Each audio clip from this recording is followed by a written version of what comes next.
2. And we're back. I'm your host, BKP. Good morning from the office, North Georgia's only live online morning show.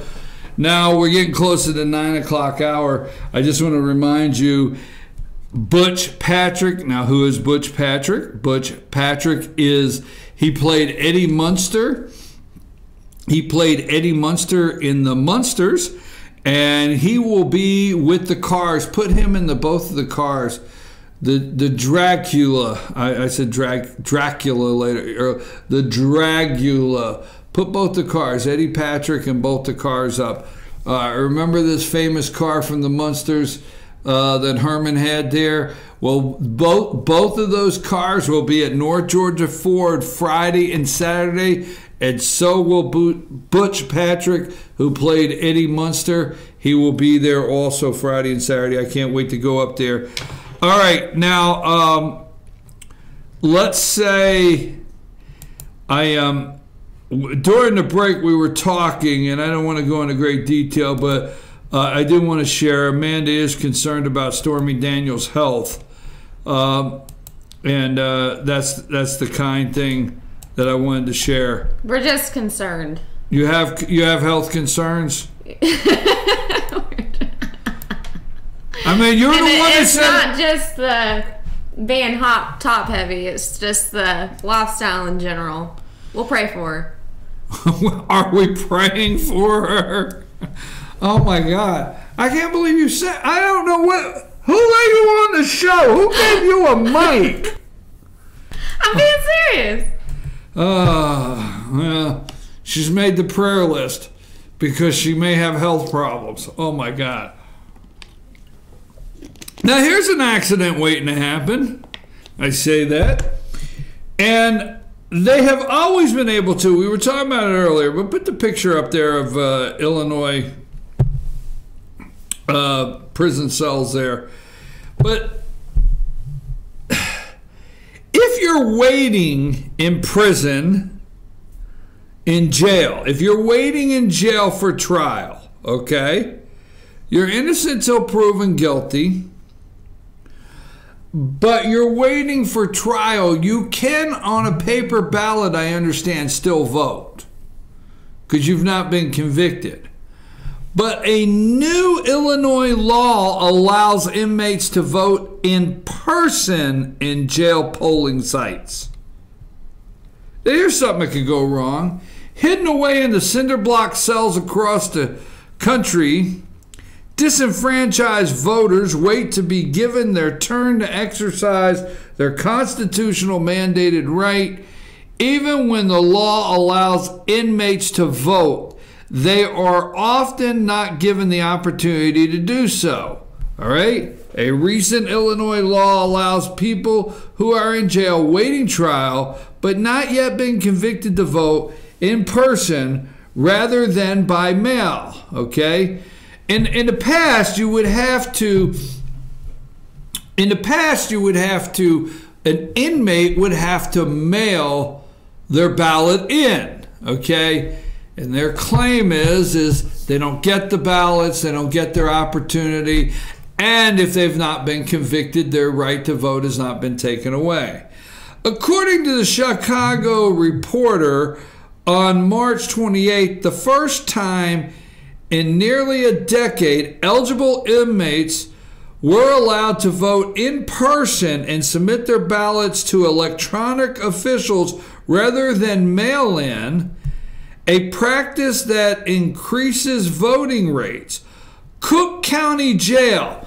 Cook County Jail is among a few places in the nation that permits in-person voter registration and voting. The county clerk's office and volunteers worked with the jail officials to set up polling places in the gym for women, in the chapel for men, for maximum security. Now, let me ask you. Voting laws for people accused or convicted of crimes vary from state to state. Maine and New Hampshire allow anyone, even incarcerated felons, to vote. Even incarcerated in Maine and New Hampshire. 11 states, including Nevada, Florida, and Louisiana, do not allow either incarcerated people waiting trial or felons who've been released to vote. Most states are in the middle and restrict only inmates and parolees, okay? The Chicago Reporter noted that in 2016 general election, nearly 1,200 ballots came from Cook County Jail, where population hovers over 7,000 and is 74% black. So, if you're going to send them to jail, let's let them vote. What say you about putting voting machines in the jail? Precincts to vote, actual voter areas in the jail. What could go wrong there, right? I don't know. I just something about that story when I read that this morning. I'm going through there. I'm thinking, no, what could go wrong here, right? So now, yesterday I told you this, and let me go to the state of Georgia for a minute, because this is important, folks, because this is going to happen over and over, okay? Now, before I actually call a political consultant, some of these political consulting firms, okay, I mean, there is politicians, there's lawyers, right? This is a joke. Don't get all bent out of shape. There's lawyers, politicians, used car salespeople, and then there's the political consultants that nobody ever talks about, okay? And these groups, their job is to get their candidate elected. Period. That's their job. Get their candidate elected. Their job's not to tell the truth. Their job's not to be ethical, moral. I don't know, just saying. Just saying. Not all, but for the most part. Their job's to get their candidate elected. All right? They're not interested in being friends with you. They're not interested in anything but getting their candidate elected. So David Schaefer, okay, is the Senate pro temp in the state of Georgia. All right. He is the Senate's former number 2 leader, a presumed frontrunner in the race for lieutenant governor. Okay. He's from Duluth, Senator David Schaefer. But he has 2 Republican, one former House of Representatives, Georgia House of Representative, put up Schaefer's picture. This is David Schaefer. Okay? I'm just telling you, you got to pay attention to these stories. Now, he would like to be your next lieutenant governor, and I'm not endorsing him. I just want you to watch out for something. He is the Senate pro temp, which makes him the number 2 leader behind lieutenant governor. Now, a lot of people get upset with the in-line elections. Like, hey, Casey Cagle could be a great candidate, could turn out to be a great governor. That's up to you, the voters. But there's that he's in line, okay? Well, you know, Schaefer is the presumed frontrunner. He's the presumed frontrunner in this Republican race for lieutenant governor. So he has, I think his name, Rick Jeffers, put him up. This is his opponent. And he is a former senator who resigned his seat so he can run for election. Okay, Schaefer did not resign his seat. He resigned his seat to run for election. Okay, so the reason they resigned the seat, folks, is so they can continue to collect campaign cash. You cannot collect campaign cash while session is going on. So if you're going to run for state office, which Lieutenant Governor Casey Cagle, House of Representatives Mike Williams, now Hunter Hill resigned his seat.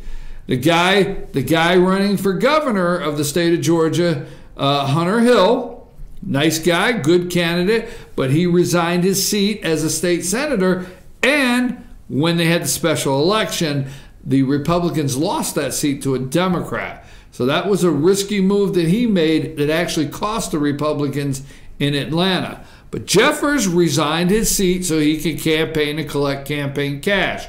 He is on the Senate. On the other side, the House of Representatives, the Georgia House of Representatives, okay, Jeff Duncan. These are his two opponents, okay. Jeff Duncan, he's a representative. He resigned his seat, okay, to run against Schaefer. Schaefer did not. So these two guys are running against David Schaefer for lieutenant governor of Georgia. Now, the day of qualifying, not the day before, the day of qualifying, right after it closed, qualifying closed, all right? A story, okay, of sexual harassment. As the week began, news broke that a sexual harassment complaint has been lodged against State Senator David Schaefer of Duluth. All right? Schaefer has denied as ridiculous the allegations made by longtime lobbyists in the state capitol. Okay? Now, a fellow Republican who says Schaefer once demanded she show him her breasts in return for help to pass a bill. This is not a good time to bring you into this, is it, Amanda? All right, forget it. We'll pass it. No. I'm just reading the article. It's a breast exchange. Did I say something wrong? No. It's in the article. It is. I mean, it's all right. true. So, show me what you got, and I'll see what I can't do to help you with that bill you're trying to get passed. Whew. Well, Schaefer has denied it, but Schaefer once demanded she show her breast in return for her help in passing of a bill. The AJC reported by James Salzer.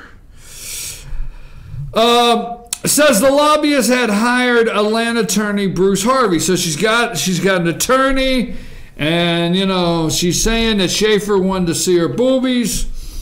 And I mean, I'm trying to be, come on, just saying.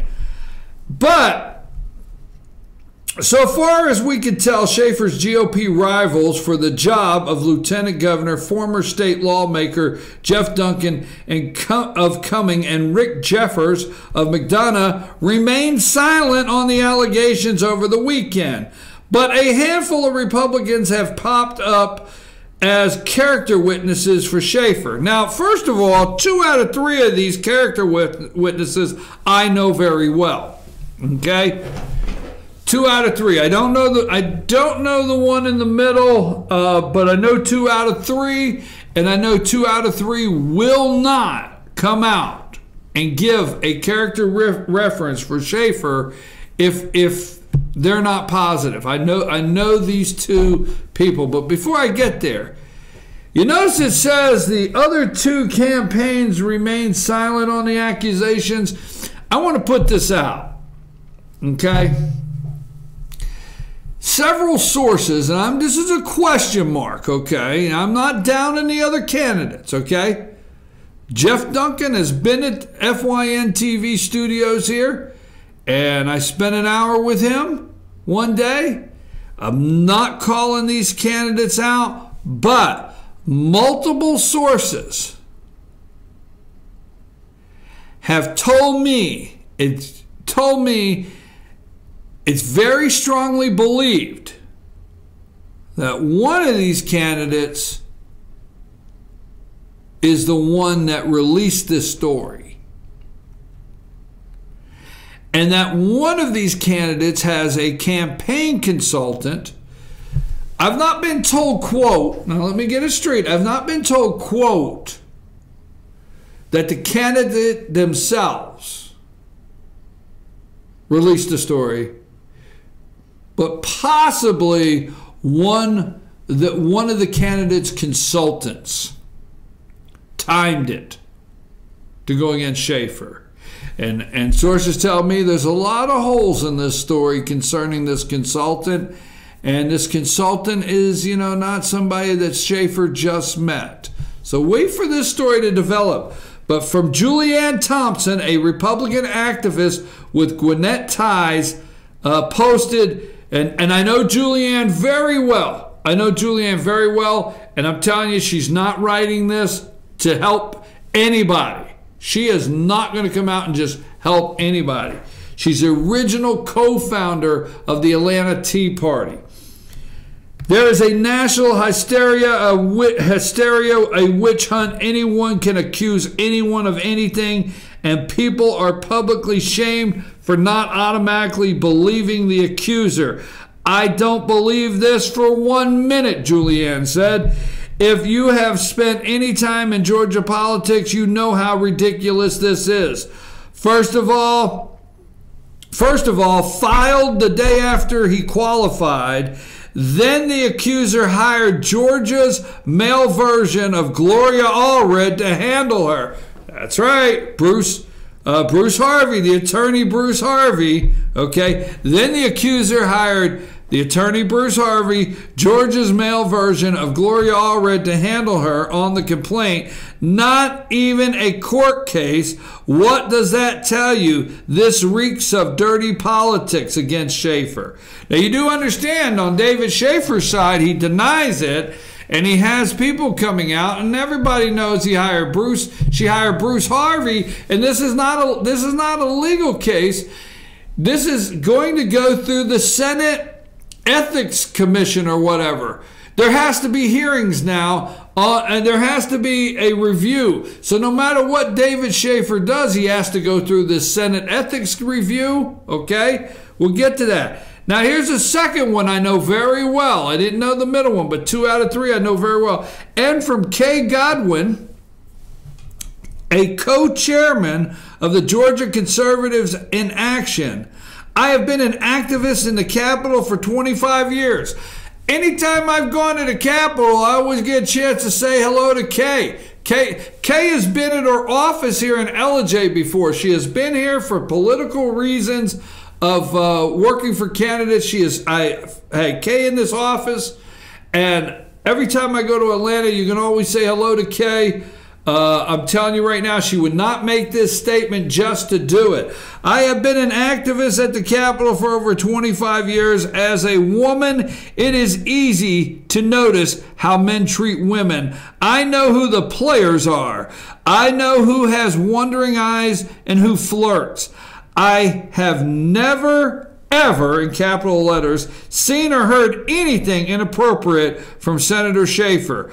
Not ever toward anyone. He goes home every night. Anyone that knows him knows that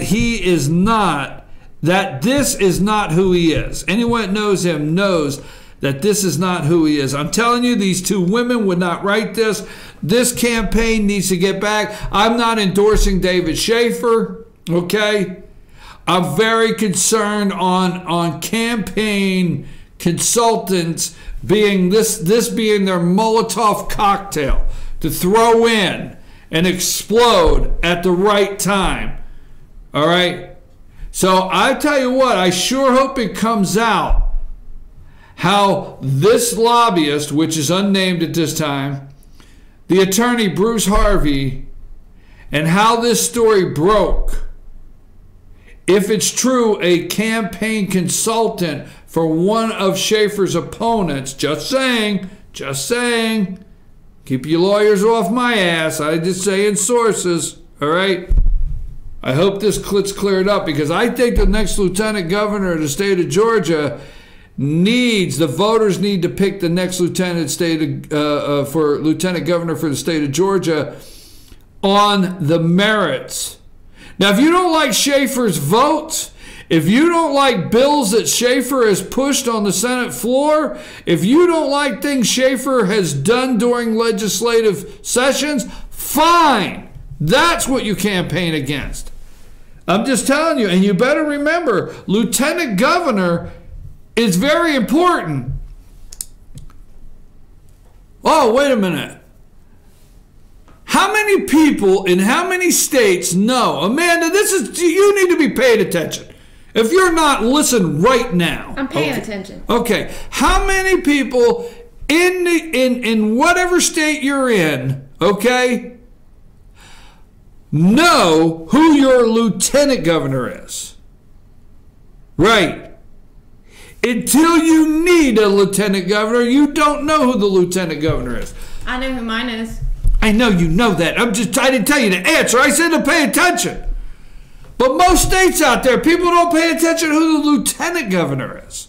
And they think lieutenant governor, what's the big deal? Let me tell you the big deal. The lieutenant governor presides over your state senate. What's that mean? He can make the decision of what comes to the floor for votes. He or she can make the decision. So how important is the lieutenant governor? You just have seen, okay, that was for you, Jane, have seen, that should be right. You just have seen recently where a lieutenant governor stopped a bill and stripped out the tax exemption for Delta, a $40 million tax break based on them singling out the NRA. Oh, Lieutenant Governor can do something. That's right. Pay attention, folks. There is not one race in the state of Georgia. You have three choices right now on the Republican side.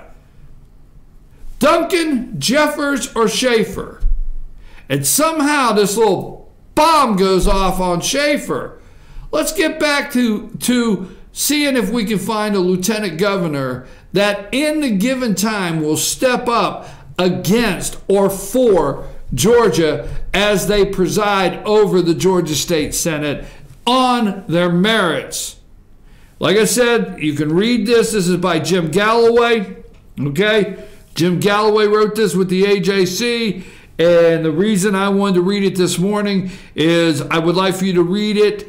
It's on the from Julianne Thompson and also Kay Godwin. Now I will read Mark Roundtree of Landmark Communications, a polling firm. I don't believe this for 1 second, not for 1 second. That sounds like an attempt to just smear him as qualifying week closes, preying upon people who do not know Schaefer personally. That statement from that person, I don't know. But Julianne Thompson and Kay Godwin, I know very well, and those two ladies did not come out and make that statement defending Schaefer if they didn't feel there was some truth to it. So I just wanted to do that one. You understand what I'm saying there, Amanda? Yeah, I understand. All right, well, just checking to see if you was paying attention.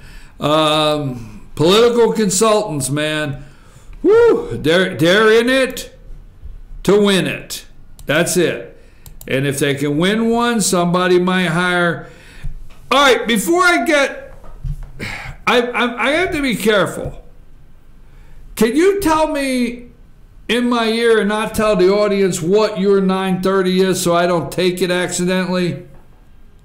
It is, it has to do with gender.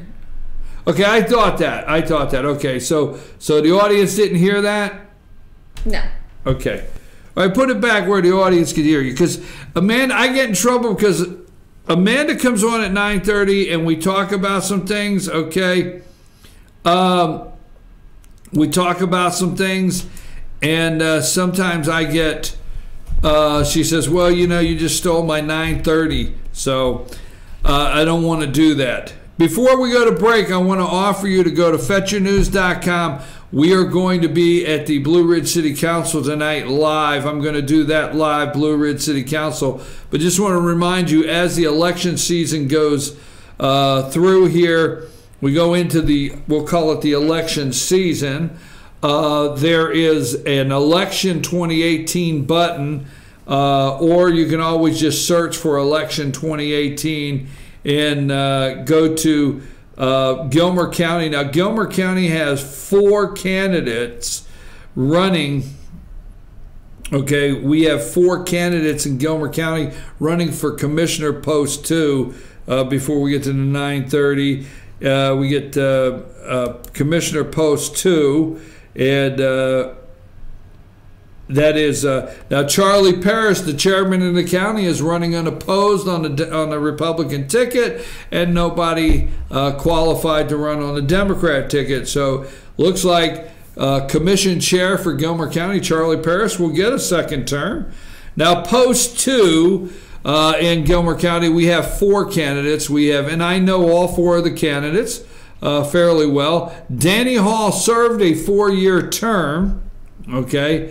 He served a 4-year term and was not reelected the second time, but he has served 1 term. I think that was about, well, now it's going to be about 8 years ago. He served 4 years, and he is running for Post 2 commissioner. Danny Hall is. Jerry Tuso has run a couple times for commissioner. He formerly was the chairman of the Gilmer County GOP, the Republican Party, and he has qualified to run for Post 2 commissioner. He's run a couple times. A lot of people know Jerry. Woody Jansen is qualified to run for Post 2. Most people know Woody as Carter K. River experience here, I think it is. Woody is well known over at the Carter K. River there. He is running for Post 2, Woody Jansen. And last but not least, Carleen Ferguson. We have a lady, and these are all Republican. These are all qualified on the Republican ticket.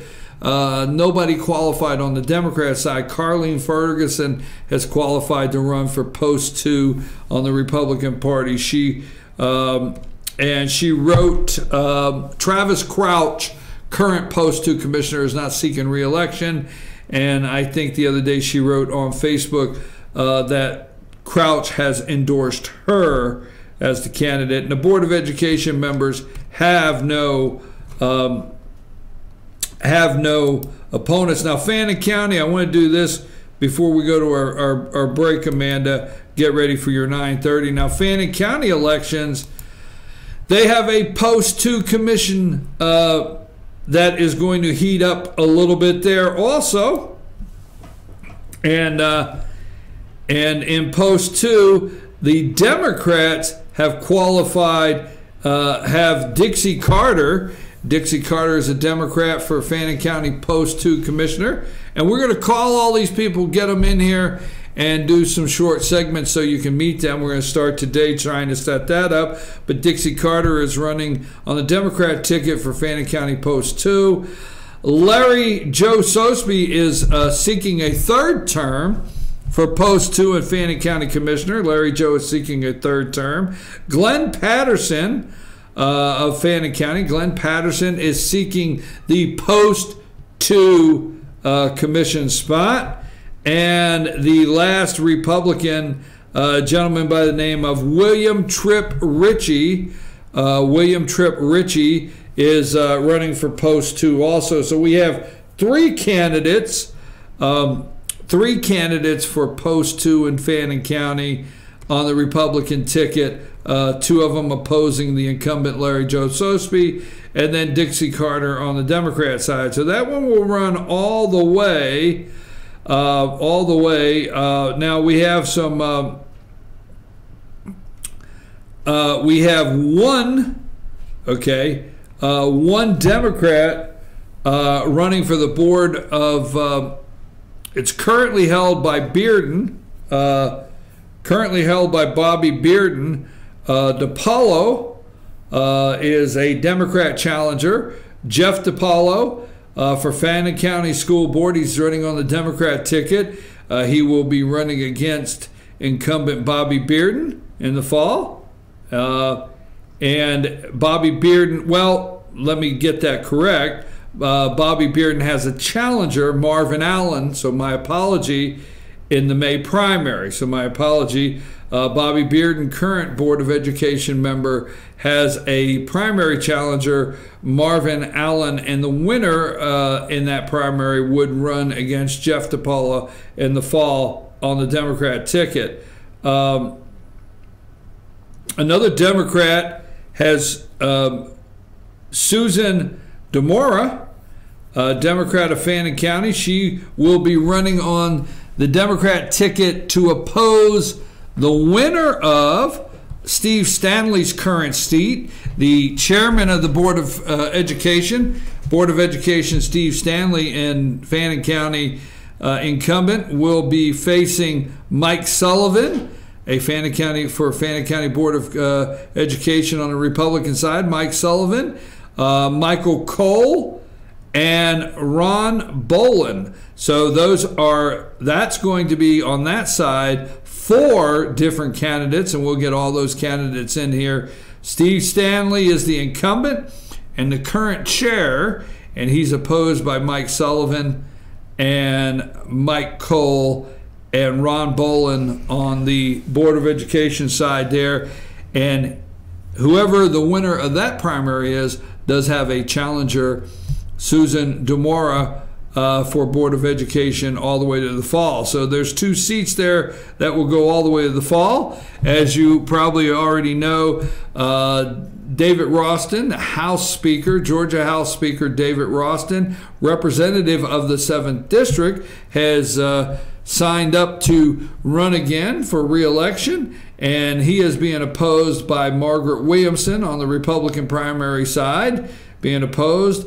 And we've not met this gentleman. We're trying to get a message to him now. But in the 7th District, Georgia House 7th District, Rick Day has qualified to run on the Democrat ticket. So now we already have a message in. We are covering the 7th House seat, Georgia House seat, 7th District race right here in our backyard.